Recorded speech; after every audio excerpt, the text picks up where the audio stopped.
शुभम कुरु नमः शिवाय।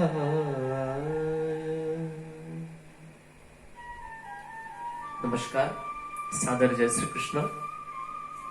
स्वागत है आप सभी का एक बार पुनः श्रीमद् भागवत कथा में। भगवान की कृपा करुणा से विगत सत्र में हम सब श्रवण कर चुके, सम्राट परीक्षित अपना घर, अपना राज्यपाट सब त्याग करके, क्योंकि उनको समझ में आ गया था कि मृत्यु के उपरांत काम आने वाला जो धन है वो इस राजकोष के खजाने में नहीं है, वो यहाँ की धन संपदा में नहीं है। उसके लिए तो मुझे अलग से कमाई करनी होगी और अब मेरे पास समय ज्यादा नहीं बचा, क्योंकि आज से 7वें दिन मेरी मृत्यु हो जाएगी।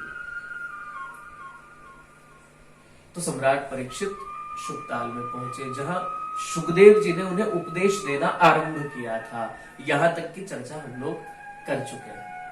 विगत सत्र में सुखदेव जी ने बताया कि जीवन जो है वो कितना थोड़ा है, वो कितना क्षण भंगुर है, बहुत कम समय हमें मिलता है जीवन में भगवत चर्चा के लिए, भगवत आराधना के लिए। तो किस तरह भगवान की आराधना की जाए, क्या उसका तरीका है, इस विषय पर सुखदेव जी विस्तार से परीक्षित को समझाते हैं। तस्मात् भारत सर्वात्मा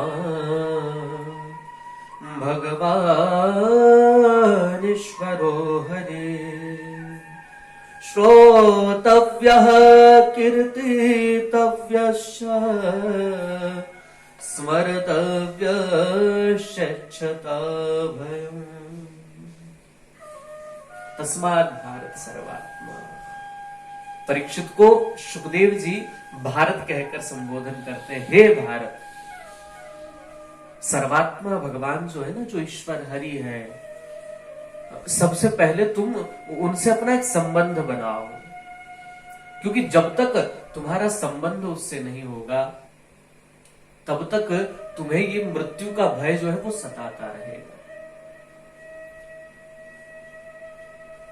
और जिससे मैं संबंध की बात तुमसे कह रहा हूं ना, वो मृत्यु का स्वामी है।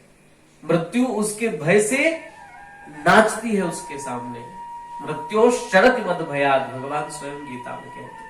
मृत्यु मेरे भय से जो है वो चरती है, अर्थात चलती है। देखो ये चर जो धातु है, ये यहां पर चर गतौ धातु में भी उपयोग होता है, अर्थात चलने में, और चर भक्षणे धातु में भी उपयोग होता है। तो भगवान कहते हैं कि मृत्यु जो है ये मेरे भय से लोगों को खाती है, अथवा तो मेरे भय से ये चलती है। तो मृत्यु का काम क्या है? तो लोगों का जीवन खा जाती है, और ये सब भगवान के भय से करती है। मृत्यु यदि किसी से डरती है तो वो केवल माधव से डरती है, और जिसका माधव के साथ, जिसका उस परमात्मा के साथ संबंध हो जाता है, उसके जीवन से मृत्यु का भय समाप्त हो जाता है। वो फिर मृत्यु से डरता नहीं है। उसकी मृत्यु मातम नहीं, उसकी मृत्यु महोत्सव बन जाया करती है, जिसका परमात्मा के साथ संबंध जुड़ जाया करता है। इसलिए परीक्षित, तुम भगवान से अपना कोई संबंध जोड़ो। परीक्षित ने कहा, उसके लिए मुझे क्या करना पड़ेगा? तो सुखदेव जी कहते, बोले सबसे पहले तो तुम उनके विषय में सुनना आरंभ करो। आपका जब भी कोई रिलेशन बनता है, जब भी कोई संबंध बनता है, तो सबसे पहले आपके कान जो है वो उस व्यक्ति से आपको जोड़ते हैं। किसी के भी आने की आहट के पहले आपको एक खबर मिलेगी, एक सूचना मिलेगी, कोई नया व्यक्ति जिसके साथ आपका संबंध होना है, या उसके साथ संबंध चाहे व्यापारिक हो, पारिवारिक हो, सांसारिक हो, जैसा भी हो, परंतु सबसे पहले उसमें भूमिका निभाते हैं कान। श्रवण उसमें सबसे पहली भूमिका निभाता है। भाई, आप किसी से भी प्रभावित कब होते हैं? जब उसके विषय में सुनते हैं। कोई भी हुआ, जब आप उसके विषय में सुनते, मान लीजिए कोई महात्मा है, कोई संत है, 4 लोग उसके विषय में कह रहे हैं भैया बहुत उच्च कोटि के महात्मा है, बहुत उच्च कोटि के संत है, उनके तो दर्शन मात्र से जीव का कल्याण हो जाता है, और जो एक बार उनकी शरण में चला जाता है उसकी भगवान से स्वतः प्रीति हो जाती है। जब इतना आप किसी के विषय में सुनेंगे, महात्मा के विषय में सुना, संत के विषय में सुना, तो स्वतः आपके मन में उसके दर्शन की अभिलाषा जगने लगती है। तो सबसे पहला जो सोपान है वो है श्रवण। भागवत में जब नवधा भक्ति का वर्णन किया, 9 प्रकार की जो भक्ति है, तो उसमें सबसे पहली भक्ति जो है श्रवणम कीर्तनम विष्णु, सबसे पहली भक्ति है श्रवण। ये सबसे प्रथम जो है सोपान है, ये पहली सीढ़ी है भक्ति की यात्रा की। अगर तुम्हें भगवत प्राप्ति करना है तो सबसे पहले तुम्हें अच्छा श्रोता बनना होगा। इसलिए परीक्षित, सबसे पहले तुम भगवान की खूब कथा सुनो, उनकी कीर्ति का श्रवण करो। उसके बाद श्रवणम कीर्तनम, जब तुम खूब सुन लो, सुनकर अपने हृदय में जब बिठा लो और तुम्हारे हृदय के भीतर उनकी कथा सुनकर जब एक झांकी बन जाए, तो फिर तुम कीर्तितव्य, फिर उस कीर्ति को तुम लोगों के सामने कहो। श्रोतव्य कीर्तितव्य। और स्वतः जब आप बहुत किसी से प्रभावित हो जाते हैं तो आप फिर उसके विषय में चर्चा भी करने लगते हैं, वो आपके लिए चर्चा का विषय बन जाता है। और ये कहना, उसके बारे में सुनना, ये सब आपके मन में उसके लिए लालसा जगाता है। उसको देखूं तो सही, किसी ने आपसे कह दिया भैया फलाना व्यक्ति बड़ी सुंदर बांसुरी बजाता है, आखिर वो कौन है? जब आप उसके बारे में सुनते, उसके कामों के बारे में सुनते, उसने ऐसा किया, उसने ऐसा किया, उसने वैसा किया, अरे आप कहेंगे भैया ऐसा कौन है, मुझे देखना चाहिए इसे। तो वैसे ही भगवान के दर्शनों की अभिलाषा जगती है जब भगवान की मधुर मधुर कथाओं का श्रवण हम करते हैं। सुखदेव जी स्वयं भी सुन करके ही, भगवान की लीलाओं से प्रभावित होकर के ही, निर्गुण ब्रह्म की तपस्या से उठ करके सगुण साकार ब्रह्म की लीलाओं को जानने के लिए अपने पिता वेदव्यास जी के पास पहुंचे थे। आप सबको मैंने श्रवण कराया है कि वन में बैठकर तपस्या कर रहे थे एक गुफा में, तभी वहां से भगवान की कीर्ति का, भगवान के स्वरूप का वर्णन करता हुआ एक बालक वहां से निकल पड़ा और उसने एक श्लोक गुनगुनाया था जिसमें भगवान की सुंदरता का वर्णन किया गया था और दूसरे में भगवान के स्वभाव का वर्णन। तो यही तो कथा है, इसमें भगवान के स्वभाव, भगवान के स्वरूप का जो वर्णन है वो आकर्षित करता है परमात्मा के प्रति। इसलिए परीक्षित, सबसे पहले तुम सुनो, फिर जब सुन लो अच्छे से तो फिर कहो। श्रोतव्य कीर्तितव्यश्च। और कदाचित न तो कोई सुनाने वाला मिले और न ही कोई सुनने वाला मिले तो स्मर्तव्यश्चिक्षताभयम्, तुम अहर्निश हर क्षण भगवान का स्मरण करो। जो तुमने श्रवण किया है उसका मनन करो, उसको निजध्यासन करो, उसका रिवीजन करो। इससे तुम्हारे हृदय में भगवान के दर्शनों की अभिलाषा जगेगी और किसी भी लक्ष्य को पाने में सबसे महत्वपूर्ण भूमिका यदि किसी की है तो आपकी लालसा की, वो ललक की है, आपकी तितिक्षा की है, आपके इंतजार की है। तो आपकी प्रतीक्षा जो है वो कितनी तीव्र है, वो कितनी तेज है, आपको लक्ष्य प्राप्ति में वो उतना ही आनंद देने वाली है। जितनी बेचैनी आपको लक्ष्य पाने की है उतना ही अधिक लक्ष्य पाने पर आनंद आने वाला है। इसलिए स्मर्तव्यश्चिक्षताभयम्। परीक्षित कहते हैं महाराज आपने ये जो प्रक्रियाएं बताई ये तो बड़ी लंबी चौड़ी प्रक्रिया है और मेरे पास तो केवल 7 दिन बचे, मैं 7 दिन में क्या कर पाऊंगा। देखिए परीक्षित को कैसे निर्भय कर दिया है। जो व्यक्ति डर रहा था और स्वभाव था, यदि आपको पता चले, कोई आपसे कहे कि आपको आज से 7वें दिन जो है आप मर जाएंगे, केवल आपके पास 7 दिन बचे हैं, सोचिए उस व्यक्ति का मुंह कैसा होगा, देखने लायक हो, उसके ऊपर क्या बीत रही होगी, क्या गुजर रही होगी उस पर। वो ये सोचेगा कि चलो अब मैं भगवान का भजन कर लूं। हम लोग परिवार में अक्सर देखते हैं जब जीवन का आखिरी समय होता है और लोग, डॉक्टर भी जब कह देते हैं कि अब इन्हें घर ले जाइए, आप सेवा करिए, जितने भी दिन रहे भाव से इनकी सेवा करिए, अब हम कुछ नहीं कर सकते, हम इन्हें नहीं बचा पाएंगे।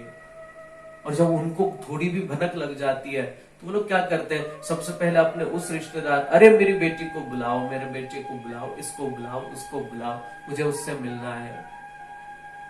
परंतु ये नहीं कहते कि अब जो 7 दिन बचे हैं अथवा तो जो भी समय बचा है उसमें मैं भगवान का भजन कर लूं। ये हम नहीं कर पाते। उसके लिए जीवन भर का अभ्यास चाहिए होता है। जब तक जीवन भर का अभ्यास ना होगा बड़ा मुश्किल है, बहुत मुश्किल। एक मुझे घटना याद आ रही है। एक सेठ जी हुआ करते थे और बड़े परिश्रमी थे। शुरू में उनके पास ज्यादा कुछ था नहीं, पर धीरे धीरे उन्होंने अपनी एक दुकान से अपना व्यवसाय आरंभ किया और वो इस तरह चला कि एक दुकान से लगभग उन्होंने 5 से 7 दुकानें कर ली। और इतना बड़ा अपना पूरा एक नेटवर्क उन्होंने बना लिया। सब बच्चों को, किसी को वहां लगा दिया, किसी को वहां, वो ऐसे करके उन्होंने सबको बांट दिया सारी चीजें। अब उनके जीवन का जब अंतिम समय आया तो हाथ पैर जो है काम नहीं करते, लड़खड़ाते। फिर भी वो जिस दुकान से उन्होंने अपना बिजनेस शुरू किया था, जिस दुकान से उन्होंने अपना कार्य आरंभ किया था, उससे उनको बड़ा मोह है। वो कहते यही वो दुकान है, यही वो जगह है जहां से मैंने इतनी उन्नति पाई है, तो मैं तो जो है अभी भी इस दुकान पर बैठूंगा। और वो वहीं बैठते उस दुकान पर, हाथ कांपते रहते सामान लेते वक्त, कुछ भी। पर एक दिन तो वैसा आया कि अब शरीर जो है पराधीन हो गया। अब तक तो जैसे तैसे उससे काम ले रहे थे, पर अब उसने जवाब दे दिया बिल्कुल कि अब मैं तुम्हारे किसी काम का नहीं हूं। सेठ जी खटिया पर पड़ गए। अच्छा, मोह देखिए सेठ जी का उस दुकान से। घर के एकदम सामने वो दुकान हुआ करती, तो उन्होंने अपनी खटिया ऐसी जगह लगवाई जहां से वो दुकान दिखती हो। अब जब अंतिम समय आया तो मैंने कहा, हम प्रायः समाज में क्या होता है, मेरी बेटी को बुला दो, मेरे बेटे को बुला दो। सेठ जी ने अपना गाना शुरू किया, सब लोग आ गए, सब इकट्ठे हो गए। अब एक दिन की बात, सेठ जी जो है कुछ इशारा करने लगे। अब वाणी भी बंद हो गई, अब कुछ बोल भी नहीं पा रहे, ठीक से हिलडुल भी नहीं पा रहे।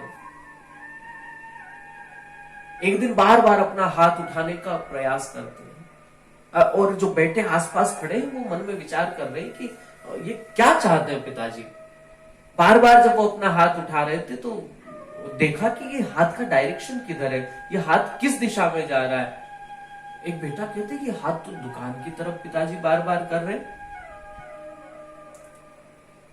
दूसरे बेटे ने कहा, मुझे लगता है पिताजी जो है इन्होंने दुकान में कुछ गाड़ रखा है, मुझे लगता है इन्होंने बहुत धन कमाया अपने समय में, पुराने समय में, हो सकता है कुछ मोहरे इत्यादि इन्होंने जमीन के नीचे गाड़ रखी हो और अब इनको लगता है कि मुझे बता देना चाहिए, क्योंकि अब मैं तो रहने वाला नहीं हूं, वैसे ही नष्ट हो जाएगा। तो शायद पिताजी बताना चाह रहे हैं जाते जाते हमको कि वहां पर धन इत्यादि है। पर जब तक वो बोले नहीं तब तक हम मान कैसे लें। क्या किया जाए, बड़े परेशान। एक डॉक्टर को कॉल किया, डॉक्टर को सारी स्थिति बताई। उसने कहा कि अब तो संभव नहीं है, परंतु फिर भी मैं मुझसे सीनियर से बात करता हूं। उसने अपने से सीनियर से बात करके बताया, बोले भैया कोई उपाय नहीं है सिवाय एक के। एक उपाय है कि एक इंजेक्शन आता है, वो इंजेक्शन लगभग 4 लाख रुपए का आएगा और एक इंजेक्शन लगेगा, 1 मिनट तक तुम्हारे पिताजी बोल पाएंगे, उसके बाद हमारी कोई गारंटी नहीं है। बेटों ने आपस में मीटिंग की, भैया यदि 1 मिनट बोल गए, 1 मिनट तो बहुत बड़ी बात है, उतने में तो अरे 10 सेकंड में सब कुछ बता जाएंगे पिताजी कहां पर है। कहा इतनी बड़ी रकम देंगे कैसे, 4 लाख रुपए। अरे कोई बात नहीं भैया, अब इतना तो हुआ ही हुआ, इनके इलाज में भी तो पैसा लगा है, थोड़ा और से। अरे धन मिल गया कहीं तो माला माल हो जाएंगे। चारों ने इकट्ठा किया, 4 भाई थे, 1-1 लाख रुपया चारों ने इकट्ठा करके डॉक्टर को बुलाया, उसने आकर इंजेक्शन लगाया। इंजेक्शन लगाकर वो अपना चला गया। जैसे ही उसने इंजेक्शन लगाया, अब 1 मिनट का तो समय है, अब पिताजी बोलने लगे। कहा क्यों, वो बड़ा वाला बेटा कहाँ है मेरा? उसने कहा, दौड़कर वो आ गया सामने, बोले मैं भी यही हूं। बोले उससे छोटा? बोले वो भी यही। और सबसे छोटा वाला वो कहाँ गया? वो उसने कहा बाबूजी मैं भी यही हूं, आप तो बोलो, समय खत्म होता जा रहा है। इनके मन में घबराहट है, कहीं 1 मिनट न निकल जाए फालतू की व्यर्थ चर्चा में। आप तो बोलो क्या चाहते हो? आप कुछ कहना चाह रहे थे ना पिताजी, बोलिए बोलिए। वो मेरी बड़ी बेटी कहाँ है? बोले वो नाती पोते। बोले सब यही है, आप बोलिए ना क्या कह रहे थे, बार बार क्यों इशारा कर रहे थे उधर?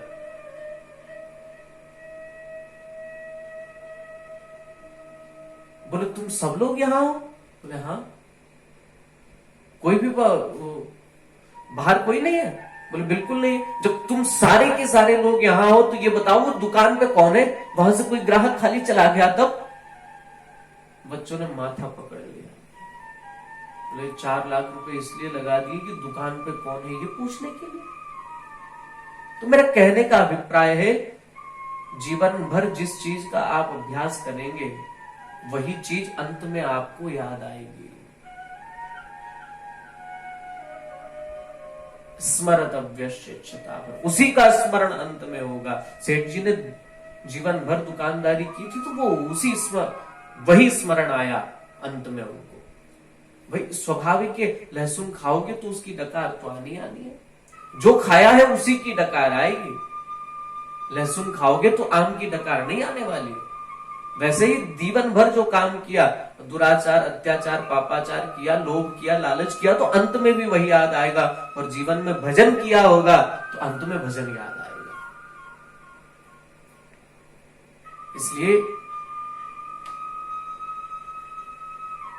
परीक्षित, तुम चिंता न करो, तुम्हारे पास 7 दिन है और 7 दिन बहुत होते हैं। और मैं तुम्हें तुम्हारी मुक्ति की गारंटी देता हूं। तुम्हारे पास तो 7 दिन है परीक्षित। एक खडवांग नाम के राजा हुए जिनके पास तो केवल 1 घड़ी थी, उसमें भी उन्होंने भगवान को प्राप्त कर लिया, उसमें भी परमात्मा को पा गए। तो 7 दिन तो बहुत बड़ी बात है, तुम चिंता न करो। अब परीक्षित जो है एकदम निर्भीक हो गए, भय मुक्त हो गए। और आगे इन्होंने बहुत विस्तृत अधिक चर्चा की है, उस पर भी हम लोग चर्चा करेंगे, परंतु अगले सत्र में। तब तक के लिए आप सभी को सादर जय श्री कृष्ण।